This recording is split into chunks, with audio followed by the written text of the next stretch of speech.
உயர் சாதி பற்றும் பெருசாதி நட்பும் பறையர் பேரினம் ஒன்று கூடும் பறையர் வாழ்வுரிமை அரசியல் மாநாடு நாள் மே 18, 2025 ஞாயிற்றுக்கிழமை காலை 10 மணி முதல் 1 மணி வரை. இடம் அரசன் கார்டன் மகால், பெரம்பலூர் புதிய பேருந்து நிலையம் எதிரில், பெரம்பலூர். புரட்சி தமிழகம் பறையர் பேரவை மாநில தலைவர் ஏர்போர்ட் தா மூர்த்தி அழைக்கிறார். இந்திய கூட்டணி வலுவிழந்துகிட்டு இருக்கு அப்படின்னு சொல்லிட்டு ப. சிதம்பரம் அவர்கள் சொல்லியிருக்காரு. வலு இழந்துகிட்டு இருக்குன்னு சொல்ல, வலுவாயிட்டு இருக்குன்னு அர்த்தம் தெரியாம பேசக்கூடாது. வலுவாயிட்டு இருக்குன்னு தான் சொன்னாரே தவிர வலு இழந்து சரியா படிச்சீங்களா? நாங்க சரியா தான் படிச்சிருக்கோம். இங்க பாருங்க, அவரை பொறுத்த மட்டிலும் தமிழ்நாட்டில் இருக்கிற ஒரு மதிப்புமிக்க சாதியின் சும்மா நிப்பாட்டுங்கய்யா. காங்கிரஸ் கட்சியில திரு சிதம்பரம் அவர்களை பிரிக்க இயலாது. பிரிக்க இயலாது. அவர் தான் காங்கிரஸ், காங்கிரஸ் தான் சிதம்பரம். புரியுதுங்களா? உண்மை அவர் பார்த்துறாரு. இல்லன்னா இல்ல அடிக்கடி திமுக எதிர்த்துலாம் மாநாடு எல்லாம் போடுறாரு இல்லையா? மது ஒழிப்பு மாநாடு எல்லாம் போடுறாரு. திமுக எதிர்த்தா சார்? திமுக காரனை வச்சே போட்டாரு. என்ன சார் நீங்க இப்படி பேசுறீங்க? திமுக காரன் 2 பேரும் தானே இல்லையா? டே முட்டா போயிடுவலாம். மது விலக்கு மாநாடு எங்களை வந்து மது விற்காதுன்ற, நீ குடிக்கிறவன் தான் நான் யாரா விற்க போறேன் அப்படின்னு சொன்னாங்களா இல்லையா? நான் கொஞ்சம் நாகரிகமா பேசுறேன், அசிங்கமா வந்து வாங்க. எவ்வளவு அமைச்சர் பெருமக்கள்லாம் இருப்பாங்க. இது ஒரு இனவாதமா தெரியலீங்களா உங்களுக்கு? என்ன இனவாதம்? இல்ல ஒரு நாயுடு சமூகம் சாப்பிட்டும் தெலுங்கு சமூகம் சாப்பிட்டும் அப்படின்றது. ஏங்க அவன் வாரத்துக்கு நான் ஏங்க சாகணும்? ஏங்க திருமாவளவன் எனக்காக உயிர் கொடுக்க 1000 பேர் இருக்கிறான், எனக்காக 1000 பேர் சாகணும் அப்படி சொல்லு. அப்படி சொன்னவங்க தான் இன்றைக்கு ஒரு பட்டியல் சமூகத்துக்கான நாங்கள் முதல்வராக்கி. ஆணவ கொலை நடத்தினது யாரையா? தமிழ்நாட்டுல ஆணவ கொலை நடத்தினது யாரு? அவங்களோட மேடையில போய் முழங்கிட்டு வந்திருக்காரு. யார் நடத்தினதா? எல்லா ஜாதிகார எல்லாம் கிடையாது. பர்டிகுலரா மேற்படி ஜாதி தான். பாருங்க, அவன் ஆதார் கார்டுல என்ன இருக்கு? என்ன இருக்கும்? தமிழன் தான் போட்டிருக்கோம். போய் பாருங்க. ஹிந்திக்காரன் போட்டிருக்க மாட்டான், குஜராத்தி தமிழன் அப்படின்னு போட்டிருக்கோம். ஆமாங்க, நான் ஒரு ஆதார் கார்டு வாங்கி பார்த்தேங்க. அப்படிதாங்க ஆதார் கார்டுல ஏது அதெல்லாம் போடுவாங்க. அவன் ஆதார் கார்டுல அப்படிதான் போட்டிருக்கான். அவன் போட்டு அந்த ட்ரெயின்ல பூரா வந்து இறங்குறான், பூரா வடக்கத்தையும் இறங்குறான். ஏன் நீங்க கேட்க மாட்டீங்க? இந்திய எதிர்க்கிற நீங்க ஏன் இந்திக்காரனை எதிர்க்க மாட்டீங்க? ஹிந்திக்காரன் அவன் வாழ்வாதாரம் இல்லாம இங்க சாப்பாடுதான் வர்றான். போனேன் நான் இப்போ வரேன், நீ எப்போ வந்தேன்னு கேட்டான்னா என்ன பண்ணுறது? கேப்பான், கேப்பான் கேப்பான், அவனும் கேப்பான், நீங்களும் கேப்பீங்க, நாங்க விட்டு வச்சுக்கிட்டு இருப்போம்.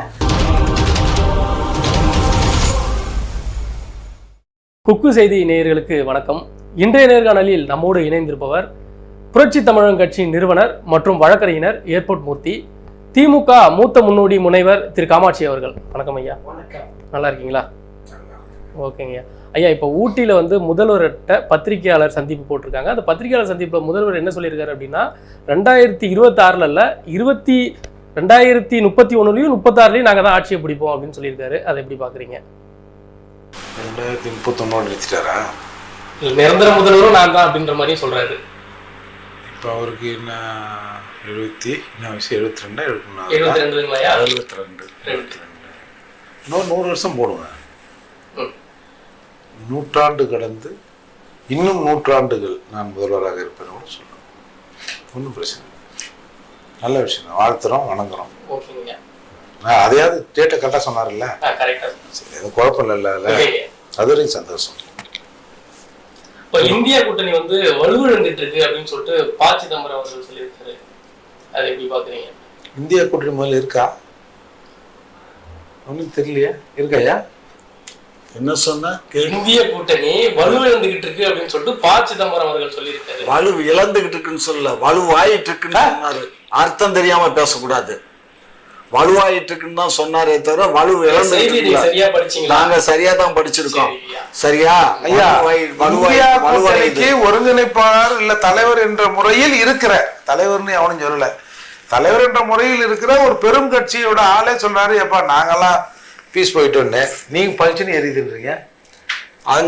அவங்க சொன்னா பீஸ் ஆகி சிதம்பரம் தான் பேசுறேன். ஏங்க அவன் செட்டியார் பத்தி மேல பேசக்கூடாது. இங்க பாருங்க, செட்டியார் கிட்டியார் எல்லாம் ஏங்க இங்க எங்க செட்டியார் வந்தாரு, பறையர் வந்தாரு, யார் சொன்னா? நீங்க யார் சொன்னா? எப்ப சொன்னா? எதுக்கு இப்ப செட்டியார் பத்தி அப்படி பேசுறீங்க? செட்டியார் பத்தி நான் சொன்னா? செட்டியார் சொன்னா மாதிரி பேசுறீங்க. அதுக்காக அவங்க பாருங்க, நீங்க அந்த நிலையில வச்சுக்காங்க. இந்த சிதம்பரத்தை பத்தி எனக்கு இன்னைக்கு நேரத்து இல்ல, அந்த ஆளு இந்த அரசியல் கட்சிக்கு வர்றதுக்கு காங்கிரஸுக்கு வர்றதுக்கு முன்னாடி இருந்தே தெரியும். அவரு காங்கிரஸ் கட்சி, காங்கிரஸ் முன்னாள் நிதி அமைச்சர். இங்க பாருங்க, அவரை பொறுத்த மட்டிலும் தமிழ்நாட்டில் இருக்கிற ஒரு மதிப்புமிக்க சாதியின் சும்மா நிப்பாட்டுங்கய்யா. காங்கிரஸ் கட்சியில திரு சிதம்பரம் அவர்களை பிரிக்க இயலாது, பிரிக்க இயலாது. அவர் தான் காங்கிரஸ், காங்கிரஸ் தான் சிதம்பரம். புரியுதுங்களா? உண்மை அவர் என்னைக்கு இங்க காங்கிரஸுக்கு வந்தாரோ அன்னையில இருந்து உண்மையா நேர்மையா தான் காங்கிரஸுக்கு உழைக்கிறாரு. அவருடைய பையனும் இருக்காரு. அதனால நீங்க நினைக்கிற மாதிரி இல்ல, புரிஞ்சுக்கோங்க. காங்கிரஸ் கட்சியே இன்றைக்கு ஒரு தூண்ல, அது ஒரு தூணு, தமிழகத்தினுடைய தூண்ல. கட்சியின் முனைவர், அதாவது நிறுவனர் என்ன சொல்றாரு அப்படின்னா, எங்களுக்கு எல்லா பாதையும் திறந்திருக்கு, நாங்க எங்க வேணாலும் போறதுக்கான வாய்ப்பு இருக்கு அப்படின்ற மாதிரி சொல்றாரு. அவ பிளவு ஏற்படுது. ஒரு கக்கூஸ் போற போறோம், ஆம்பளை கவுசு நாள் திறந்திருக்கு, பொம்பளை கவுசு நாள் திறந்திருக்கு, எல்லா கதவும் திறந்து பொம்பளை கவுசுல போயிட முடியுமா? அவர் தான் ஏதோ ஒரு இல்ல அடிக்கடி திமுகவுக்கு பயமுறுத்திக்கிட்டே இருக்காரா, இல்ல எதற்காக தெரியும்? அந்த ஜாக்கி சார் கூப்பிட்டாரு, மைக்கேல் ஜாக்சன் கூப்பிட்டாரு, போங்க அப்படின்னு திமுகவுக்கு தெரியும். சும்மா அப்படி ஒரு ஜெர்க் காட்டுறது, நானும் இருக்கிறேன் பாத்துக்க.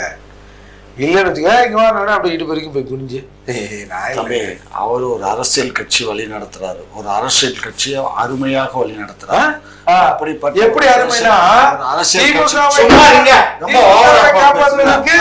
எத்தனை பறையர்களை வேணுமாலும் நாங்க பலி கொடுப்போம், நாங்கள் எங்கள் உயிரை கொடுப்போம்ன்றதால இவருக்கு வந்து பயப்புல நல்லா கூறாமா நமக்காக, அதால இவர் வாழ்த்துறாரு. இல்லன்னா இல்ல அடிக்கடி திமுக எதிர்த்துலாம் மாநாடு எல்லாம் போடுறாரு இல்லையா, மது ஒழிப்பு மாநாடு எல்லாம் போடுறாரு. திமுக எதிர்த்தா சார், திமுக காரனை வச்சே போட்டாருன்னா சார் நீங்க இப்படி பேசுறீங்க? திமுக காரன் 2 பேரும் தானே இல்லையா? டே முட்டா போயிடுவலாம், மது விலக்கு மாநாடு எங்களை வந்து மது விற்காதுன்ற, நீ குடிக்கிறவன் தான் நான் ஏன்டா விற்க போறேன் அப்படின்னு சொன்னாங்களா இல்லையா? நான் கொஞ்சம் நாகரிகமா பேசுறேன், எனக்கு அசிங்கமா வந்து வாயில சொல்லிட்டு போனாங்களா இல்லையா? அதனால சும்மா இல்லைன்னா இவ்வளவு தூரம் வளர்த்து திமுகவை காப்பாத்துறதுக்கு நாங்கள் எத்தனை பேரும் உயிரை பலியை கொடுப்போம்.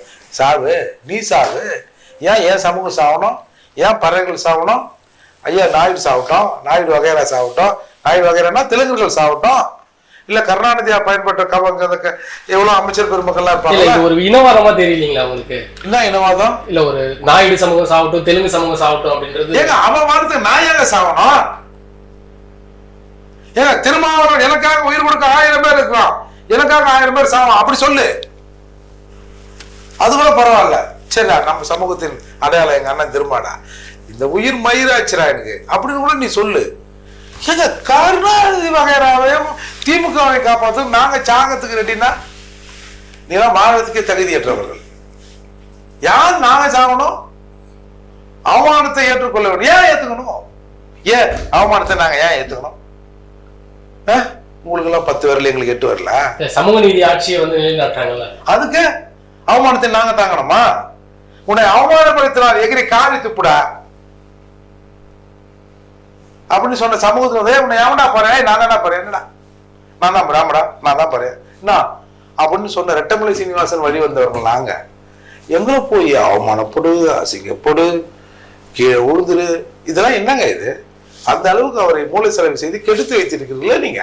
ஒரு ஆகச்சிறந்த அரசியல்வாதி அப்படின்ற மாதிரி பட்டம் பெற்றிருக்காரு, நீங்க அவர் மூளை செலவை செய்திருக்காங்க. ஆகச்சிறந்த அரசியல்வாதினா ஜோக்கர் சீட்டா எங்க வேணாலும் வச்சுக்கலாம், அப்படிதான் நான் சொல்ல வரீங்க? அதுக்கு பேர் தானே ஆகச்சிறந்தது. அந்த சீட்டு வேஸ்ட் ஆகாதுப்பா, 6க்கு முன்னாடியும் வைக்கலாம், 6க்கு பின்னாடியும் வைக்கலாம், 7க்கு முன்னாடியும் வைக்கலாம், 7க்கு பின்னாடியும் வைக்கலாம். ஆகச்சிறந்த சீட்டு இது, அப்படிதானே? எங்க அண்ணனை என்னவோ அவ்வளவு போய் மீசை வச்சிருந்த ஆளை ஜோக்கர் ஆக்கி விட்டாங்க திமுக. இப்ப வலுக்கட்டாயமா பாமக வம்புக்கு இருக்கிறாங்களா?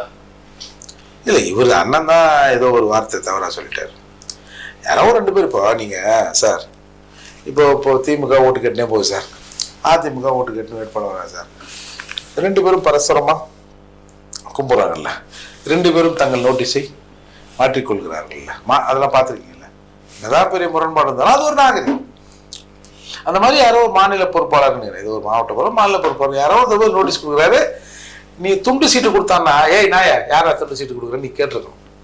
நீ ஹீன் பள்ளி அழிச்சு வாங்கிட்டு இப்போ அரசியலுக்காக யாரோ ஒரு பேர் வந்து 2 துண்டு சீட்டு கொடுத்தார்கள், அதை அப்புறம் படிச்சு பார்த்தா அது வந்து மாநாடு நோட்டீஸா இருந்ததுன்னா அது தப்பு தானே. அவர்கள் பாமக காரர்கள் என்று தெரிஞ்சுதான் நீங்க அந்த நோட்டீஸை சிரிச்சிங்கன்னே வாங்குறீங்க. அப்போ இது வந்து நீங்க இந்த மாதிரி சொன்ன உடனே பாமகவில் இருக்கிறவங்க என்ன நினைப்பாங்க, கொஞ்சம் பேர் அமைதியா போறாங்க, எல்லாருமே அப்படி போயிடுவாங்க நினைக்க முடியுமா? பத்தியா திமுறை பத்தியா துண்டு சீட்டா அப்படி அது கிரிட்டிசைஸ் ஆகுது இல்ல மேடையில வந்து அத்துமீறு அப்படின்றதெல்லாம் வந்து அந்த வார்த்தையை வந்து ஒடுக்கப்பட்ட மக்களுக்காக சொன்ன வார்த்தை. சொன்னதுக்கு அப்புறம் தான் இந்த வார்த்தையை திரும்ப சொன்னாரு. புரிஞ்சுக்கோங்க, அத்துமீறுன்னு சொன்னது, அதை சொன்னதுக்கு அப்புறம் நம்மளை பத்தி தவறா சித்தரிச்சு பேசினதுக்கு அப்புறம் தான் திருமாவர்கள் இந்த வார்த்தையை துண்டிச்சு சொன்னாரு. அவருக்கு நீங்க போங்க சார். அடங்கமறு அத்துமீறுன்றது வந்து அத்துவீச்சால் வந்து அதை தாண்டுங்கிறதுலாம் நான் ஒத்துக்கிறேன் சார், அதெல்லாம் ஒன்றும் பிரச்சனை இல்லை. அதுக்கு பேக்கப்பாக எதை பார்க்குறாங்கன்னா 10 கேஸ் இருக்கணும், அதில் ஒரு கேஸ் கொலை கேஸாக இருக்கணும் அப்படின்ற ஒன்று இருக்குல்ல. அதுக்கு என்ன சொல்ல வரீங்க? என்னது 10 கேஸ் இருக்கணும், அதில் ஒரு கேஸ் கொலை கேஸாக இருக்கணும் அப்படின்னு சொன்னார்ல. அதுக்கு முன்னாடி பாமக வந்து குடிசை ஏறி நாடக காதல் பண்றாங்க, அவங்களை வெட்டுங்க குத்துங்க அப்படின்ற மாதிரி எல்லாம் பேசிருக்காங்க. அதுவும் தப்பு தான். யார் சரின்னா அதுவும் தப்பு தான் சார். அப்படி இருந்த பாமக அப்படி சொன்னவங்க தான் இன்றைக்கு ஒரு பட்டியல் சமூகத்துக்கான நாங்கள் முதல்வராக்கி. ஆணவ கொலை நடத்தினது யாருயா? தமிழ்நாட்டுல ஆணவ கொலை நடத்தினது யாரு? அவங்களோட மேடையில போய் முழங்கிட்டு வந்திருக்காரு. யார் நடத்தினதா? எல்லா ஜாதிகார கிடையாது, பர்டிகுலரா மேற்படி ஜாதி தான். பாருங்க, அதாவது தலித் அல்லாதோர் கூட்டமைப்பு ஒண்ணு உருவாக்குறாங்கல்ல, அதுல எல்லாரும் மருத்துவர் ஐயா சொல்றாங்கல்ல, அதுல யாரா தெரியுமா இருந்தா? எனக்கு தெரிஞ்சு ஒரு 27 பேரோ 24 பேரோ இருந்தாங்க. தமிழகத்தில் இருக்கிற இயக்கம் நடத்துகிறவர்கள் 27 பேர் இருந்தாங்க. அந்த 27 பேர் யாரு? கொங்கு ஈஸ்வரன், இன்னைக்கு சிறையில் இருக்கிற ஒருத்தர், எல்லா தலைவர்களும் இருந்தாங்க. மேபி அதில் காமாட்சி நாயுடு இவர்கள் சங்கம் கூட இருந்திருக்க வாய்ப்பு இருக்குது. இருந்ததாயா? பாத்துங்க, நல்லா ஆட்டையா தலையா? நான் இல்லையா, எங்க இதுல ஒருத்தர் போய் இருந்தான். ஒரு இப்ப இந்த இருக்கானல்ல, இந்த சீமான் அடிச்சு 27 அந்த கருப்பு சின்னத்தை அடிச்சு புடுங்கின கட்சிக்கு மாநில தலைவரா ஜெயக்குமார் இருக்கானா, அந்த ஜெயக்குமார் மானங்கிட்ட ஜெயக்குமார் சரியா எனக்கு தகவல் உரிமை சட்டத்தில் போட்டு வாங்கி வச்சிருக்கேன். எவன் தான் போனான் அப்படி பார்த்தா 27 பேரும் இருக்கான். அப்போ 27 பேர் இந்த கொள்கையில் இருந்தாங்கல்ல, அந்த 27 பேர் அப்படியே இருக்கிறான். ஆனா மருத்துவர் இன்றைக்கு மாறி இருக்கிறார். ஒரு பட்டியல் சமூகத்துக்காரங்களுக்கு ஆதரவளித்தால் நாங்கள் தமிழகத்தின் முதல்வராக்குவதற்கு தயார் அப்படின்னு சொன்னாங்க. அதாவது ஜெயிச்சு வந்ததுக்கு அப்புறம் அதை பார்க்கணும். நீ முதல்ல யாரு ரோட்ல பண்ண எதை வேணாலும் சொல்லிட்டு சொன்னா சரியா போயிருமா? வன்னியர்கள் அப்படி சாதி வரி பிடித்தவர்கள் அங்க இருந்தா, யோ என்ன அந்த அன்பு டிபார்ட்மெண்ட் அவர் இஷ்டத்துக்கு ஒரு எஸ்சி வந்து சிஎம் ஆகுறேன்னு சொல்றாரு அப்படின்னு ஒரு சலசலப்பு கட்சிக்குள்ள வரணும்ல சார். இல்ல, இப்போ ராமதாஸ் அவர்கள் பேசும்பொழுது என்ன சொல்றாரு அப்படின்னா, நம்ம எங்க இருந்து வந்தோம், ஆண்ட பரம்பரை, அக்னில இருந்து பிறந்தோம், வன்னியர்கள் நம்மளாம் அப்படின்ற மாதிரி பேசுறாருங்களே. ஏங்க நாங்களாம் ஆம்பளம் சொல்றதே உங்களுக்கு தப்பா? அண்ணன் திருமாவளவன் சொல்ற மாதிரி நாங்களாம் நொஞ்சர்கள், நாங்க அந்த காலத்துல ஆண்ட பரம்பரை, இப்ப நாங்க என்ன சொல்லி என்ன ஆக போகுது சார்? இப்போ எதுக்கு வந்து ஒரு குழந்தைக்கு அப்பா ஹீரோ, உங்க அப்பா வந்தாருன்னா அவ்வளவுதான் அப்படின்னு அம்மாக்கள் சொல்றாங்கல்ல. இன்னும் ஏதாவது ஸ்கூல்ல எதிராக பசங்க என்ன சொன்னாலும் உங்க அப்பா வந்தாருன்னா அவ்வளவுதான், யாரா இருந்தாலும் அவ்வளவுதான், உங்க அப்பாவுக்கு எவ்வளவு ஸ்ட்ரென்த் இருக்குன்னு தெரியுமா? அப்படியே அம்மாக்கள் வந்து அப்பாவை சொல்லி குழந்தைய வளர்க்குறாங்க. தன் குழந்தை ஒரு தன்னம்பிக்கையோடு இருக்குன்றதுக்காக வளர்க்குறது. ஒரு ஆண்ட இனம் தன்னை நாங்கள் ஆண்டவர்கள் என்று சொல்வதில் என்ன பிரச்சனை உங்களுக்கு? ஐயா அப்ப ஆண்டோம், இப்ப நாங்க எதை காலகார பெண்கிறோம் அப்படின்னு சொல்லி இவனை டீக்ரேட் பண்ணணுமா நீங்க? சார் சம்மந்தமே இல்லாதவங்களாம் இன்னைக்கு நாங்கெல்லாம் மாவீரன்றான், 4 பேர் இருக்கிறான், தமிழ்நாட்டுக்கு சம்பந்தம் எல்லாம் நாங்க தான் தமிழன்றாங்க. அப்படி இருக்கிற போது உண்மையானவர்கள் சொல்வதில் என்ன தவறு? உண்மையை யார் தான் தமிழர் அப்படின்றது கேள்வி இருக்குல்ல. பிறப்பால் தமிழாக இருக்கும் தமிழர்கள் என்ன பிரச்சனை இப்போ உங்களுக்கு? தமிழ்நாட்டுல பிறந்தவன் எல்லாம் தமிழ்நாட்டுல பிறந்தாலும் தமிழன் தான். மதுரையில பிறந்தா மட்டும் மதுரைக்காரன் இல்ல, மதுரைக்காரனுக்கு பிறந்தாதான் மதுரைக்காரன். மதுரையில பிறந்தவெல்லாம் மதுரைக்காரனா? ஆமாங்க. எங்க பிறப்பிடும் தமிழன் தமிழ, இங்க பிறப்பிடும் மயிலானா? நான் போய் ஆந்திராவில பிறக்கிறேன், நான் ஆந்திராக்காரன் ஆயிடுவேனா? இங்க பாருங்க, ஆந்திரால போய் பிறந்தா பார்த்தா ஆந்திராலேயே பிறந்து வளர்ந்து பரம்பரையா ஒரு 1000-2000 ஆண்டுகள் வாழ்ந்தா நீங்க ஆந்திராக்காரன். அதுதான் எங்க பிறப்பிடும் தமிழ். அதெல்லாம் ஒரு கதை காலத்துல சொல்லி வச்சதை வச்சுக்கிட்டு சேட்டுமாரு ஒரு 10 தலைமுறை அவனுக்கு கடை வச்சுக்கிறவங்களா இருக்கலாம். அவன் என்ன சொல்லுவீங்க நீங்க? அவன் ஆதார் கார்டுல என்ன இருக்கும்? தமிழன் தான் போட்டிருக்கோம், போய் பாருங்க. ஹிந்திக்காரன் போட்டிருக்க மாட்டான், குஜராத்தி தமிழன் அப்படின்னு போட்டிருக்கோம். ஆமாங்க, நான் ஒரு ஆதார் கார்டு வாங்கி பார்த்தேங்க, அப்படிதாங்க. ஆதார் கார்டுல ஏது அதெல்லாம் போடுவாங்க. அவன் ஆதார் கார்டுல அப்படிதான் போட்டிருக்கான். அவன் போட்டு அதுல ரேஷன் கார்டுல தான் இருக்கும். பேருக்கு பின்னாடி அதை போட்டிருக்காங்க. அவன் பேரு இருக்குல்ல, நீங்க போட்டுட்டு இருக்காங்க. அவன் பேருக்கு பின்னாடி இப்ப நான் நாயுடுன்னு போடுற மாதிரி அவன் அப்படி போட்டிருக்கான்.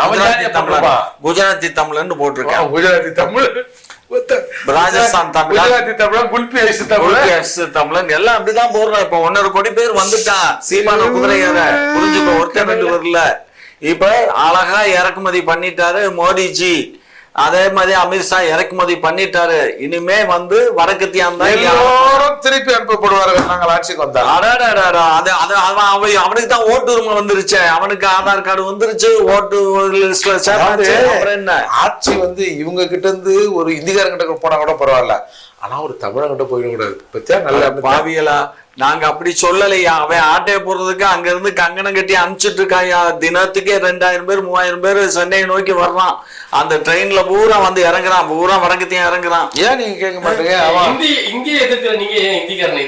ஹிந்திக்காரன் அவன் வாழ்வாதாரம் இல்லாம இங்க சாப்பாட்டுக்காக வர்றான். போனே நான் இப்போ வரல, நீ எப்போ வந்தேன்னு கேட்டான்னா என்ன பண்ணுது?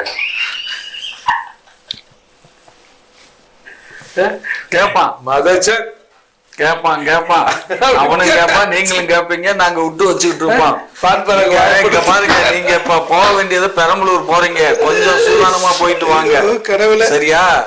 அங்க போய் இந்த மாதிரி ஏதாவது பேச்சு வச்சீங்க, அப்புறம் அங்க இருந்து காணாம போயிருவீங்க.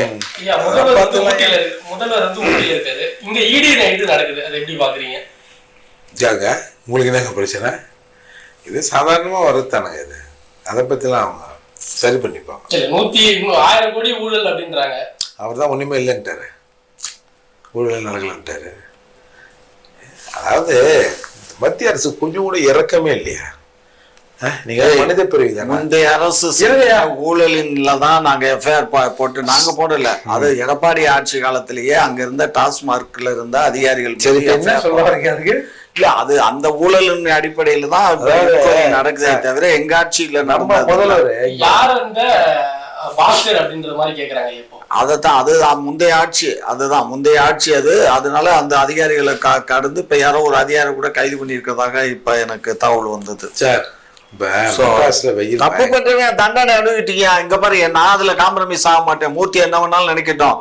எவன் ஒருத்தன் பொதுமக்களுடைய பணத்தை கொள்ளையடிக்கிறானோ, கொலை பண்றதுக்கு சமம் கொள்ளையடிக்கிறது. தமிழ்நாடு முதல்வராக இருந்தாலும் நீங்க அவருதான் சொல்றாரு, எங்க இப்ப இடத்துல எவன் தப்பு பண்ணாலும் நம்ம தப்பு பண்ணாலும் எல்லாத்தையும் முடிச்சு உள்ள போடுங்கிறாரு அப்படின்னு பார்த்தா நீங்க மந்திரி சபைய நடத்தணும். பரவாயில்ல, நாங்க ஊழலுக்கு அப்பாற்பட்டவங்க தான். மத்திய அரசு மீது நான் கடுமையான கண்டனங்களை இதன் மூலம் தெரிவித்துக் கொள்கிறேன். ஏன்னா அவன் வெயில்ல சாவறாங்க, நம்மளாலேயே முடியல. ஏதோ உடம்பு சரியில்லாத முதல்வர் ஒரு வாரம் போய் ஊட்டியில போய் ஏதோ ஒரு ஜாலியா கொஞ்சம் குழுன்னு இருக்கிறாரு. அது பொறுக்காம அவர் ஊட்டியில இருக்கிற நேரமா பார்த்து ரைடை விட்டு அவர் டென்ஷன் பண்றது நல்லா. எங்களுக்கு ஒரு மசரும் டென்ஷன் இல்லைங்க. நாங்க தான் சொல்றோமே, நான் சொல்றதுதான் எங்க முதலமைச்சர் சொல்ற வாக்கு. யாரு தப்பு பண்ணானா, எந்த அதிகாரி தப்பு பண்ணானா அவன் தண்டனை அனுபவிக்கட்டும். அதுல எங்களுக்கு ஒன்றும் மாற்று கருத்து கிடையாது. அறிவு கட்டதனமா பேசக்கூடாது, அறிவோட பேசு, அறிவு பூர்வமா பேசு. ஞானசேகரனை என்ன மஸ்துக்கடா நாங்க காப்பாத்துறோம். பிரியாணி சாப்பிட்டா நீங்க ஞானசேகரன் போறீங்க, அவன் கடை வச்சிருக்கான். டாஸ்மார்க் அதிகாரிகளை விசாரிக்க கூடாதுன்னு நீதிமன்றம் போடுவதான நீங்க. தப்பு செஞ்சா அந்த நாய் ஜெயிலுக்கு போட்டோம், தட்டு தூக்குடன் விட்ற வேண்டியதானே. எதுக்கு எங்கள்கிட்ட பெர்மிஷன் வாங்காம வந்ததுனாலதான் நாங்க அந்த நீதிமன்றம் போனோம். எங்கள்கிட்ட பெர்மிஷன் வாங்கணும். எங்கள்கிட்ட என்ன யார்கிட்ட அரசு சீஃப் செக்ரட்டரிட்ட இந்த மாதிரி இந்த அரசு அதிகாரிகள் மேல நாங்க என்கொயரி விஜிலன்ஸ் என்கொயரி பண்ண போறோம். வராங்களா உஷாராயிருக்கா? அப்படி இல்லங்க, சாராய ரைடுக்கு முன்னாடி சொல்லுவோம். அதெல்லாம் ஒரு மஸ்ரும் கொடுக்க முடியாது. இப்ப எல்லாத்துக்கும் எப்ப ரைடு போறாங்க எப்ப வர்றாங்க. ஏங்க ஈடிலேயே ஊழல் இருக்குங்க. நீங்க ஈடி இத்தனை மணிக்கு வர்றான், இந்த இடத்துல வர்றான், இந்த அதிகாரி வர்றான்னு முன்னக்கூட்டியே தெரியப்படுத்துறாங்க. ஈடி வரும்போது சும்மா வர மாட்டாங்க. அவங்க இதுக்கு முன்னாடி தகவல்களை திரட்டிட்டு தான் வர்றாங்க. கண்ணு எஃப்ஐஆர் இருக்கணும். தகவல் மட்டும் இல்ல, எஃப்ஐஆர் ஏற்கனவே குற்ற வழக்குல அவங்க மேல எஃப்ஐஆர் பெண்டிங் இருந்தா தான் வர முடியும். எஃப்ஐஆர் பெண்டிங் இருந்தது எடப்பாடி காலத்துல போட்டது. அதன் அடிப்படையில் தான் அவங்க வந்தாங்க. எந்த அதிகாரி தப்பு பண்ணானோ தண்டனை அனுபவிக்கட்டும். நீங்க ரொம்ப எந்த அரசியல்வாதி தப்பு பண்ணானோ தண்டனை அனுபவிக்கட்டும். இன்க்ளூடிங் ஆஃப் திரு சீமான், எடப்பாடி, மூர்த்தி, எல்லாருமே தான்.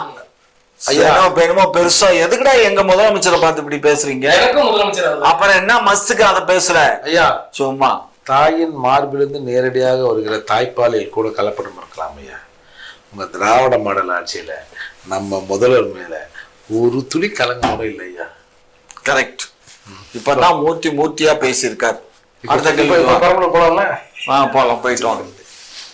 இதுக்கு முன்னாடி வேங்கைவயல்ல மழை கலந்துருக்காங்க, இப்ப கவுண்டம்பாளையத்துல மழை கலந்துருக்காங்க. அது எப்படி நான் பாக்குறீங்க? அது இவனுங்களே கலந்துருப்பாங்க. முடிச்சிருங்க, அவ்வளவுதான். எது அது எங்காலே கலந்துருப்பாங்க.